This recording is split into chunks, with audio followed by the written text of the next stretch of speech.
Okay, we're back live streaming. I will call the meeting back to order. Next, we have planning matters and statutory meeting under the Planning Act. Under municipal reports, we have an email from Bruce Howarth of the County of Renfrew, dated October 20th, 2021, regarding cannabis land use workshop invitation, Renfrew Cannabis Recommendations Report. So, Sue, did you want to speak to this? I just wanted to ensure that council was aware they had the opportunity to schedule a session with them. This has been circulated to staff, so they will be booking their own sessions. So wanted to ensure that you had the same opportunity. And if you had any questions that you wanted us to bring forward, if you couldn't attend, then if you wanted to send that to us in an email, that'd be great. Okay, council, does anyone have any questions about what you've received? The one thing, Sue, I did notice is that these recommendations cover a licensed cannabis cultivation and production facility. I wonder what preventative measures can be included to cover land being used as, and I'll put it in quotes, a community garden where cannabis is grown for the personal use of multiple individuals.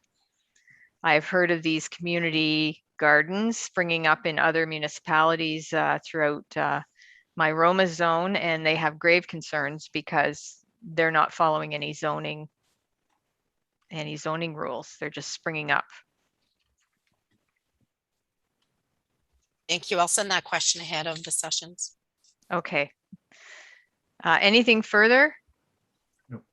Any member of council that wants to attend one? Councillor Poplinski. Yes, thanks, Mayor Love. Yeah, I would be very interested in doing it on Wednesday, November the 17th or the 18th, whatever works out. And how do I activate it, or what do I do? I'll send you the electronic, this electronically, Okay. and you can just click on it and let him know Okay. what day you want to do it. Okay. And that way it'll go directly to your email. Thank you. You're welcome. Okay. All right. Anything further? Okay, seeing nothing. Correspondence and information, we don't have any. Oh, wait a minute. I had something further. I apologize. I just noticed I had another note. The other thing that wasn't covered in this was the disposal of wastewater on site or into municipal sewage systems. It refers to the use of water, but we may need to have some rules around how water is disposed of once it's been used in processes. So that was my second note. Apologize. Okay, I got to grab the right mouse here. Too many things going on. There we go. Okay, correspondence and information. There is none. Outstanding matters. Sue, is there anything outstanding? Okay. Done for Right. me, Madam Chair. So we have no outstanding matters in planning at the moment. We'll move on to finance and administration. Under municipal reports is the CAO clerk updates. And Sue, I'll let you take us through your update. So I provided council with a copy of the County of Renfrew mandatory vaccine policy, just to see if council was in agreement that they wanted us to move forward with a mandatory vaccine policy for Madawaska Valley. The policy in itself that the county has drafted addresses many areas. It addresses the proof of vaccination, non-vaccinated parties, accommodations for both vaccinated, non-vaccinated, vaccine education, rapid testing, a campaign to encourage vaccination, which is part of the vaccine education, enforcement. It touches on roles and responsibilities, privacy and confidentiality, as well as a review period to ensure amendments are taken into consideration. Okay, does any member of council have any questions on the policy? Councillor Poplinski. Thanks, Mayor Love. My question actually is, and I don't expect to hear names bandied about or mentioned, but I'm wondering, do we have some sense of our own situation with our total staff in terms of numbers? What are we talking about here? Because this is a whole lot of new rules and regulations. It's going to certainly be how it's going to, doesn't matter whether we do something or not, it's going to have some implications. So I just wonder if I had some sense of what are we talking about? We just have a few employees. It's a very small number. Small, so as in 1 to 5, 10 to 5, or 10 to 15, or, Under 5. okay, thank you. Okay, this policy, when it came to county council, did not include county councilors. And county councilors felt that it was important that we show leadership and that anything we were going to ask of our staff, that we should also be asking it of ourselves. So we did include members of county council in this. I think it's important that council would be included in our policy because, again, we are leading, we are showing leadership to our community in this important issue.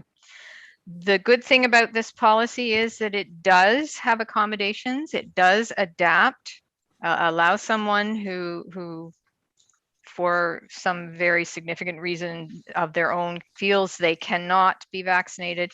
We're not going to lose those employees as long as they do the rapid testing. And of course, they would be expected to be wearing a mask in municipal office or in a shared vehicle so that they're also protecting the rest of staff, right? So the same public health guidelines and rules that are currently being followed would continue to be followed. And I would anticipate that a person who is unvaccinated would be very mindful of that because they do have to, I would hope they would want to ensure that they were protecting others who shouldn't be affected by the decision that they've made. Any discussion from council on this policy? Councillor Wilmer. Oh, you're muted. Yeah, I agree completely that in our policy, we need to have counselors included just for the fact that if we start making exceptions, it's not just leadership, but once you start making exceptions for certain people, you might as well not have a policy. I would really like to see a strict policy. And I know when it comes to accommodations, you have to have some, but basically other than medical reasons, I'm not aware of too many others that I would accept. So I'm looking forward to seeing our policy, but I think this one is good. And I also like the fact that if you are exempt and you need to get rapid testing, it's at your own expense. And I agree with that portion too. Thank you. Okay, any other comments from council? Anything that you see in this policy that you feel you would want to change? Because we want staff to be able to draft us a good draft that's going to work. Councillor Poplinski, Yes, thanks. You're freezing up a little bit, so I'm not sure why. It appears to be on. Okay. But I've had some unstable situations with the internet. So, and actually something just came up on the screen saying that there is an issue. But I don't know, can you hear me now? Yes. We can hear you. You may end up having to turn off your video to be heard clearly, just while you're speaking. Okay, let me do that right now. Okay, it's you can hear me? Yes, we can hear you. Okay, I've read through it in the last couple of days, tried to get an understanding of you know, of what we're proposing here based on the county. And I have some questions about cost. Perhaps I missed it, or if somebody could explain who pays for the cost of the testing. I see there is a kind of a deadline on it of December the 1st, and with one respect, but the ongoing testing, and also what sort of accommodations, does it mean they have to go to Ottawa or Pembroke, or as well as pay the costs themselves? Is there a better understanding of that whole situation? If I may, Madam Chair. Sue? So it would be rapid testing. So the tests can be purchased or we could have some in-house, but it is at the cost of the employee. The municipal, the policy would say that the township would not be expending funds. So if one had to do the test, what would the cost be? It depends. I think I've read that they range between $18 and $40. Okay. Now, has this policy been discussed with the employees?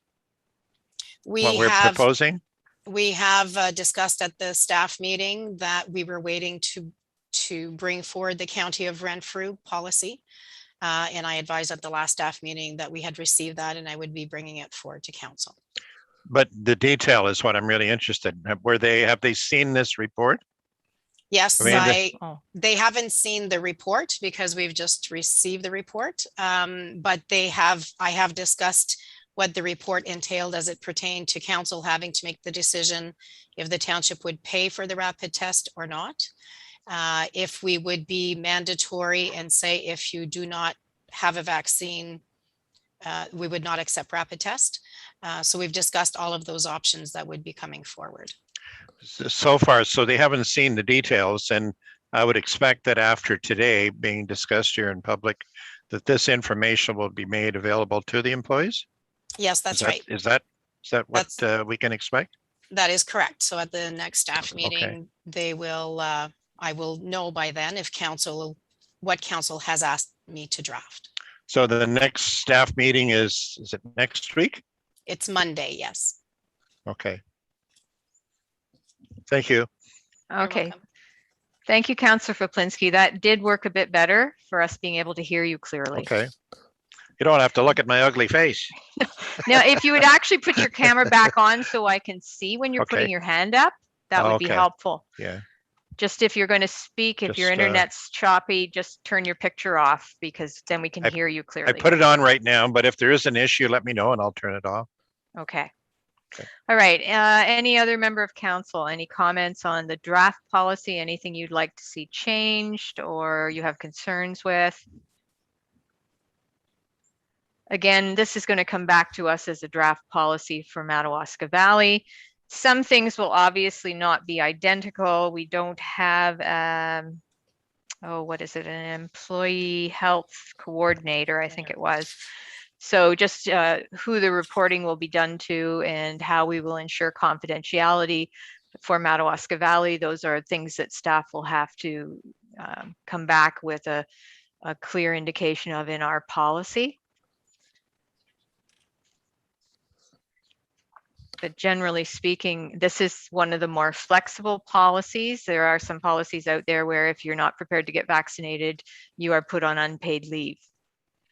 And that's it.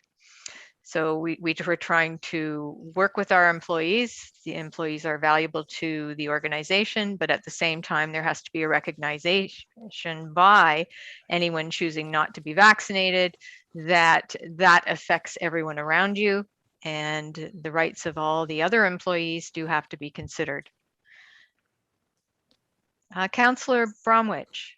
Just a quick question. I'm just wondering, if you're not vaccinated, your staff, you're not vaccinated, is there a frequency of testing that has to be done, or is it 48 hours before they appear in front of other members of the staff? I'm just wondering, how often do they have to get tested? Some people say every 4 days or whatever, at their own expense. Sue. Yes, Sue can help. So if I reference the suggestion from the County of Renfrew, it states coordinator and on a weekly basis thereafter prior to reporting to work.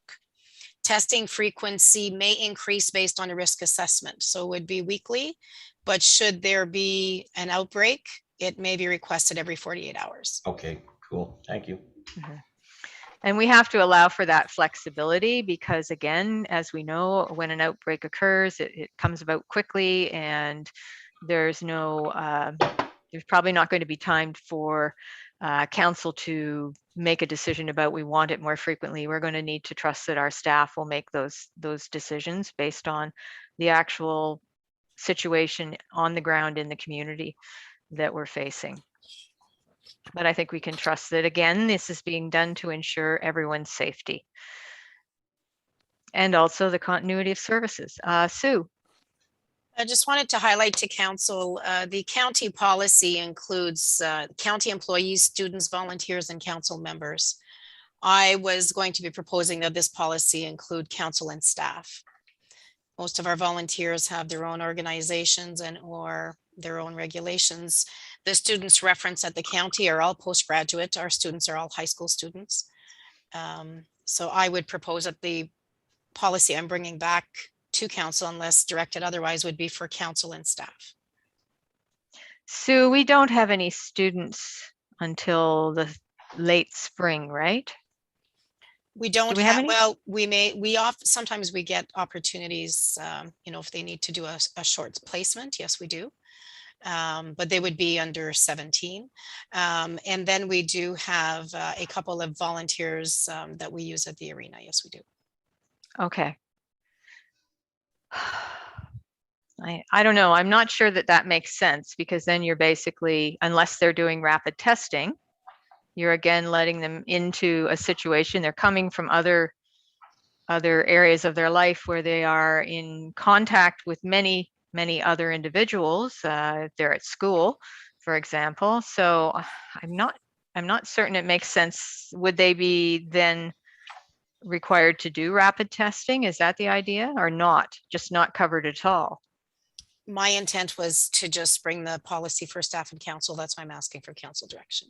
Yes. I will draft it as council so wishes. Councillor Wilmer. Well, I think since it sounds like we only have a few students at this time of year anyway.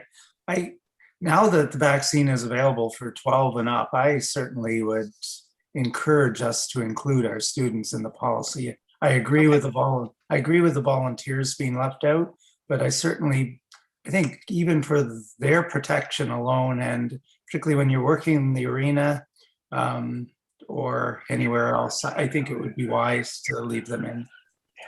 Okay, thank you. So is council, is that the direction? I will include council, staff, and students. Sue, I think if this becomes an issue come next summer when we're hiring on many students, we could maybe have further discussion. The policy can always be amended if we feel it's going to be a huge problem at that point. But as Councillor Wilmer said, we have very, very few students that are actually working with the municipality right now. So, I mean, this also ensures their protection. Did you also want to have the discussion about volunteers, or should I just leave them out? Volunteers, are they not required to be vaccinated if they're entering our facilities? They are. The entry policy addresses that. Okay. Is that sufficient? Would council be acceptable of that as being sufficient? That policy addresses it?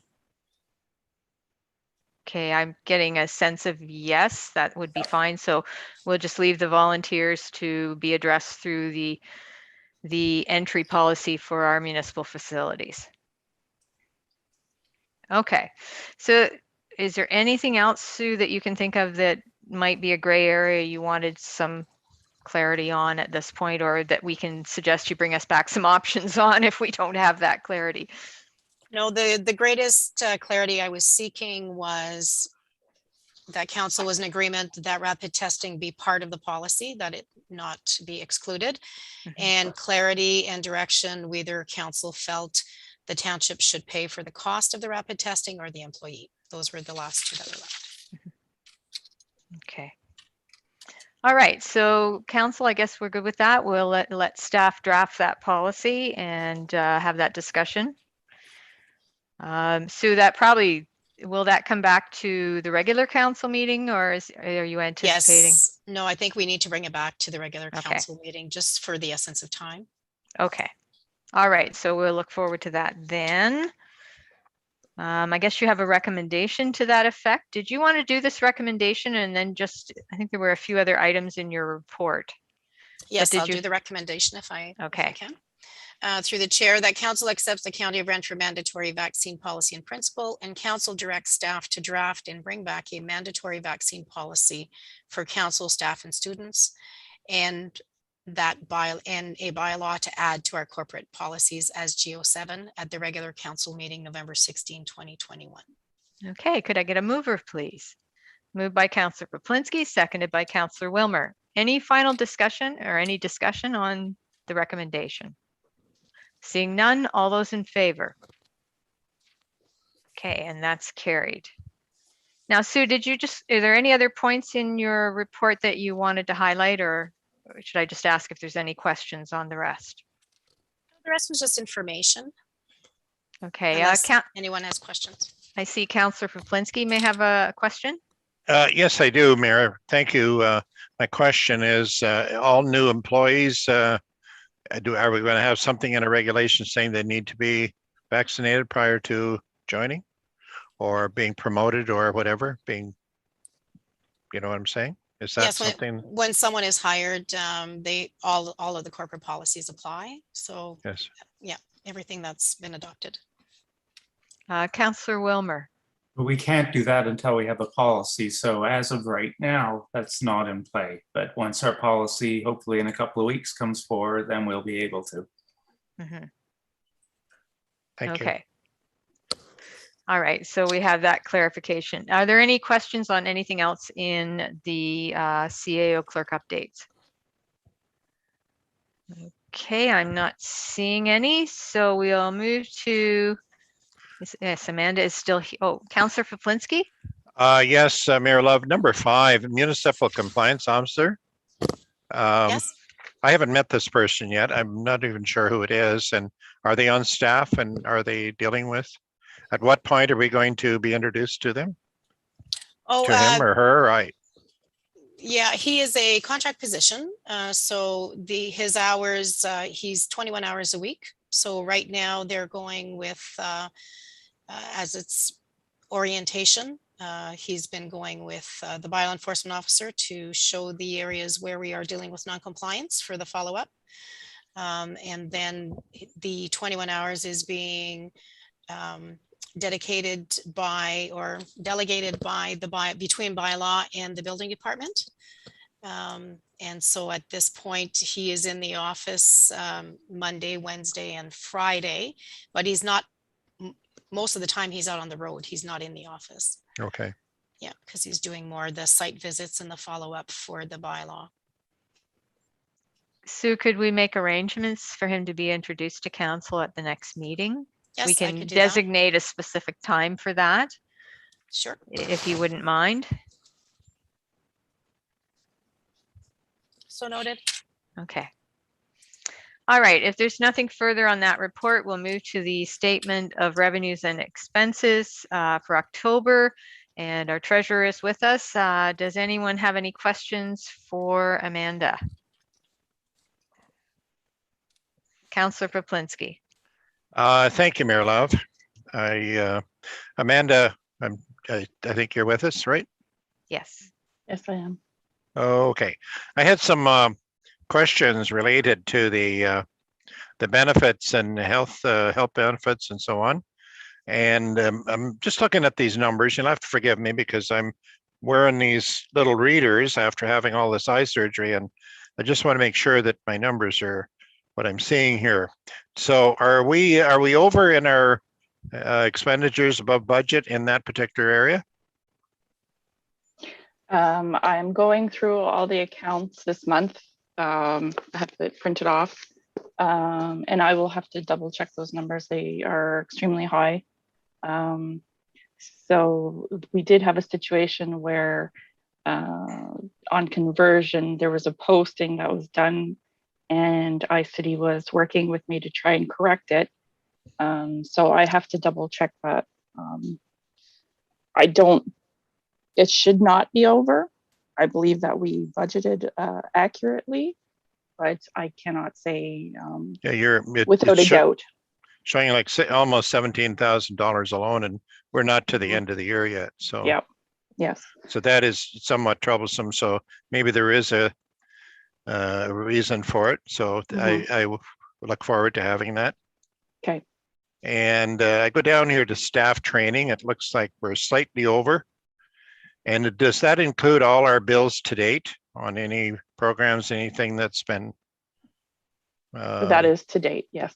It is. And is there some more bills expected on that particular area? On services rendered but not billed for? Not that I am aware of. I think everybody has sort of reached their training limits. I suspect that it's a little bit higher because of the new software. So we had some when Laura came back, she required just a little bit of a refresher, but also the elections training is in there as well, because we are Okay. starting to get some training on elections matters for 2022. Thank you. Okay, anyone else have any questions on the revenue and expenditures? Okay, I'm not seeing any. Amanda, just to generally, will the expenses for the new compliance officer be accounted for in the bylaw enforcement budget?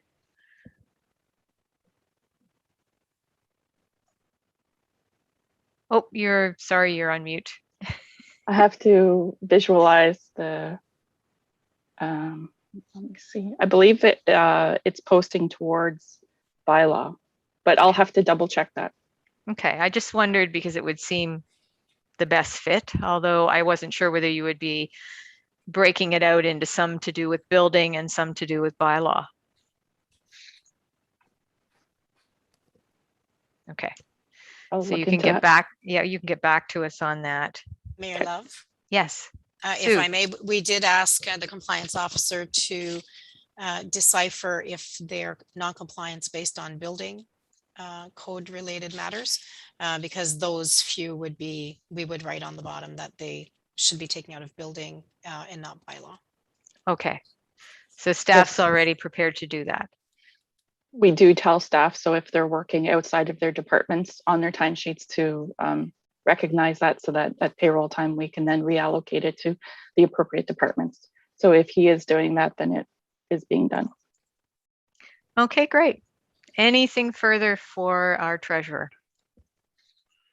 Okay, I'm not seeing anything, so thank you, Amanda. We appreciate the update. Action item list.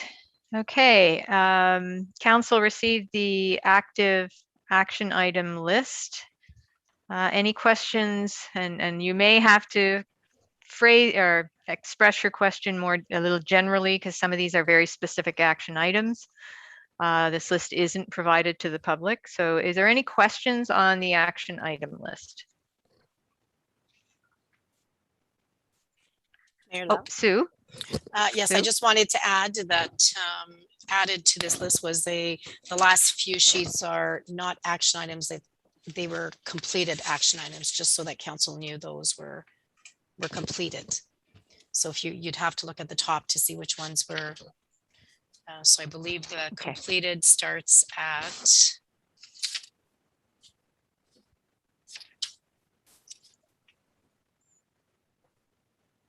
page 202. No, sorry, before that.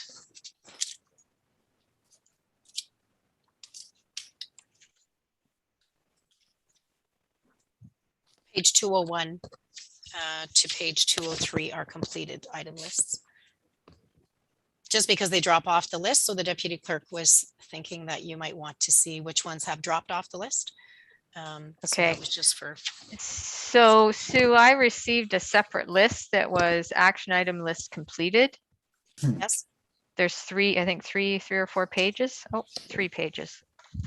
I'm assuming all of council received that as well. Yes, So they you did. can, yeah, you can see what has dropped off the list. So I guess since I've got it on this agenda as the next item, but if there's no questions about the active action item list, then are there any questions about the completed action item list? Too many words. It's the afternoon. I've had lunch. Any questions on 11.1.4 action item list is completed? Okay, again, that's for council information. All right. Then we will move to correspondence and information. Got to go back to the agenda. Okay.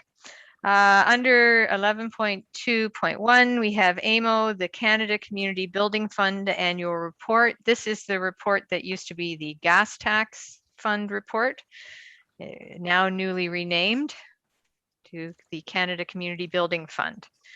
Any comments or questions on, well, any comments on this report from AMO? For the public's information, AMO is the organization that oversees these funds and their disbursement to municipalities, which is why they produce the report. Okay, we will accept that as information then. Next item is an email from Madeleine Corelli, CEO of the Community Training and Development Center regarding purpose-driven rural seniors housing. Any discussion on this by council, or shall we accept it as information? I guess we're accepting it as information as well. Third item, email from Nicole McNeil. Mayor dated Love? Did I miss something? I Sorry, believe yes. Councillor Proplinski had a question.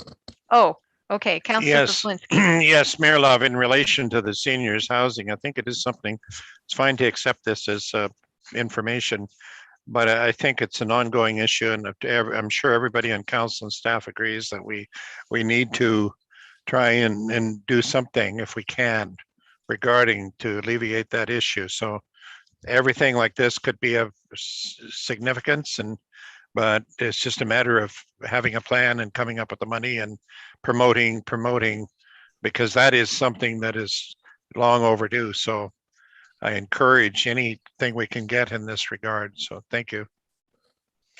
Okay. Thank you. Again, there's no action that is required from the correspondence at this point in time, but you know, duly noted, this is a concern in our community. So we will just have to accept it as information at the moment. And Gwen, did you have something?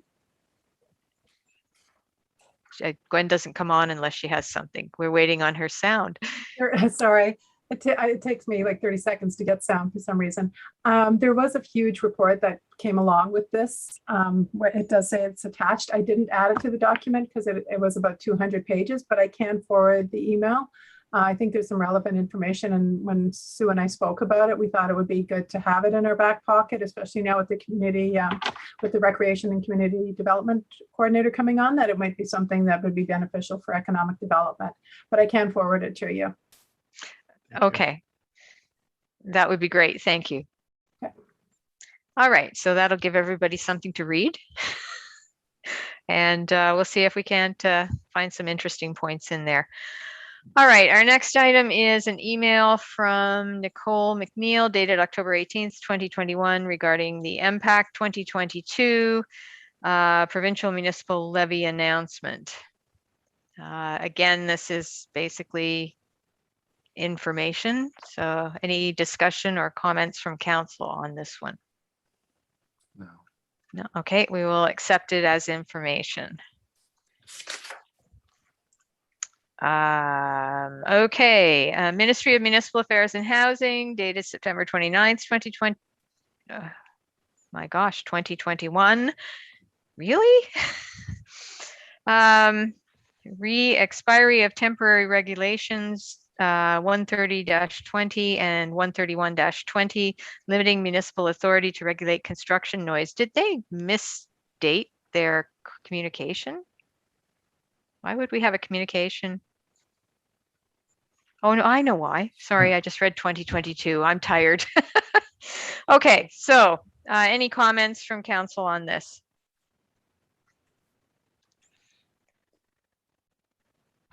Okay, we'll accept it as information. Sorry, guys. Let's see if I can't do better. Moving on, letter from Bradley Law dated September 30th, 2021 regarding retirement of our planning lawyer, Bill Instance. Ugh, how unfortunate. People want to retire just when we've got a great working relationship. Sue, will we send a letter congratulating Mr. Instance on his pending retirement and expressing our appreciation for the work that he has done for us, and he's certainly been a good guide through a number of tricky planning files that we've had. Yes, it's a it's a lengthy process. We will be sending a letter, of course, but we have a meeting scheduled with Matt Bradley. Just for the next steps, we have been talking at length, the planning, development and licensing manager, myself and Mr. Instance, as to when the cutoff to stop sending him SRAs and or to identify which files we are hoping he completes prior, only because of the knowledge that he holds with them. But the meeting we have with Mr. Bradley is to see who would be shadowing those files at this time in case they're not complete by December 31st. We also have previous resolution of council to engage other law firms to assist with planning matters. So we're presently talking to the deputy clerk, and we're drafting a letter inviting other firms to let us know what planning experience they have in their firm, that we may have, we can direct planning matters to other firms moving forward. Okay. Any questions for Sue on the next steps? Okay, don't see any questions. Seems pretty straightforward. Sue? Yeah, and I just want to be clear, it doesn't mean we're no longer working with Bradley firm. We are. We're just wanting to make sure that we first discuss with Matt Bradley what like their level of how many files we'll be able to send initially, and if there'll be that like an overlap. So that's the only reason that we are looking at other firms to see the experience that they have. Okay. All right. Okay, so if you wouldn't mind though, sending the letter congratulating Mr. Instance on his retirement Absolutely. at the appropriate time, not a day Yes. too soon. Maybe he'll change his mind, so we'll hold off. No. Oh, we know he likes to work with us, so. All right. Okay, well, so we will accept that as information then. Unfinished business, we have the resolution from Northumberland County dated July 6, 2021. Got my brain in the right place here.